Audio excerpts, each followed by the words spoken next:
Hi friends, my name is Chaitanya Patke and welcome back to my YouTube channel. In this video, we are going to do a preview of the Super 4 clash between Afghanistan and Pakistan, which is going to be played at the Sharjah Cricket Stadium. And this match is particularly important for Team India as we have unfortunately suffered a second successive defeat in the Super 4 against Sri Lanka yesterday. So whole of the Indian fans will be rooting for Afghanistan once again to ensure our qualification. If you remember that it didn't happen last time, Afghanistan had to defeat New Zealand so that we could have qualified for the semi-finals, but that didn't occur. But this Afghanistan team and the Afghanistan team of 2021 World Cup, I think this team is has a better chance of defeating Pakistan than that team had of defeating New Zealand. But anyways, coming to the preview of this game, important game for both the teams.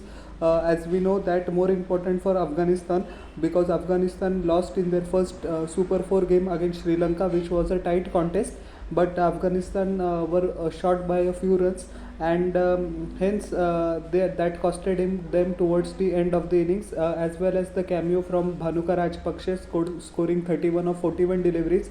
Up until then, Afghanistan spinners had Sri Lankan batsmen in their grasp, but it wasn't meant to be. On the other hand, Pakistan will be brimming with confidence with their victory over arch rivals India by 5 wickets. A victory against India is always positive news for Pakistan, and I'm sure the players have celebrated. They have every right to, but this game is also essential, and I'm sure the Pakistani team management and skipper Babar Azam wouldn't be taking Afghanistan lightly at all. On the personal front, the form of Babar Azam has suffered a lot, and after three successive failures, this might be the perfect time for Babar to come alive in this tournament because it will be good for his own confidence as well as the overall morale of the Pakistan team. Because he's their best batsman, Mohammad Rizwan. Pakistan are hoping will continue their merry way, having put two man of the match performances against Hong Kong and India on the track successively. So form of Rizwan holds the key, particularly against the Afghan spinners, whose skipper Mohammad Nabi will be looking to unleash in the power play. Mujibur Rahman as well as Rashid Khan.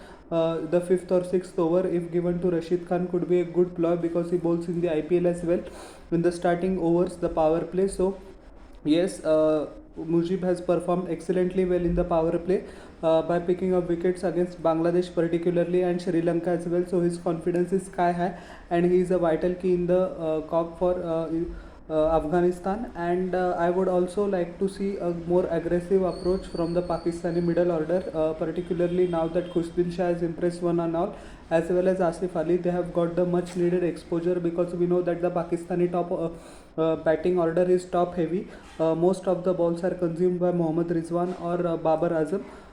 So their outing against India, particularly Khushdin Shah and Asif Ali, would have done their confidence a world of good, and it is an added threat for the Afghan bowlers. For Afghanistan bowling, I think it is time for Naveen ul Haq to sit out.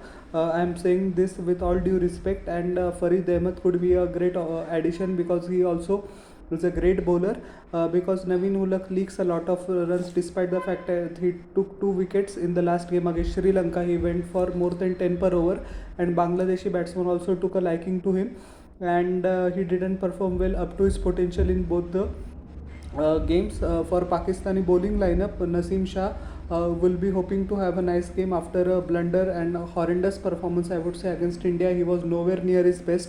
Rohit Sharma and KL Rahul both took him down. Haris Rauf also has bowled consistently above 140 kilometers per hour, but has been unable to set the tone in terms of wickets. I hope he comes good this match. The whole of Pakistan knows because he's a great bowler, and after the power play and in the power play, in 1 over or 2 overs will be given to Haris Rauf depending on how his first one goes. If he takes the wicket, well and good. Otherwise, he is an asset towards the latter part of the innings as well, and his pace is always an added advantage because 145 clicks, any captain would want that any day of the week.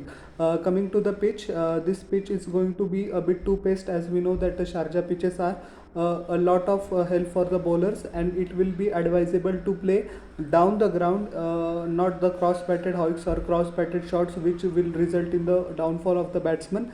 Afghan batsmen have a tendency to go flat out at the start. I'm hopeful that they will employ the same strategy, despite the fact that the pitch playing a few tricks.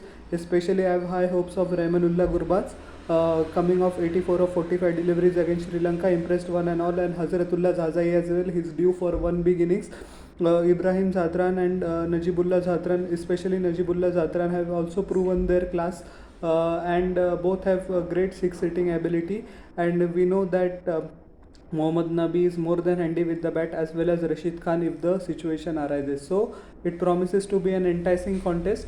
I think it is 60-40 in terms of Pakistan, and certainly hope that Afghanistan defeats Pakistan, because it is the only chance that India survives. Otherwise, India are knocked out of the tournament, and hoping for a cracker jack of a contest. So how did you like my analysis of this game, the preview of this game? Please tell in the comment section below, and don't forget to like, share and subscribe to my YouTube channel, and press the bell icon for further notifications. We'll meet in the next video. Till then everyone, bye.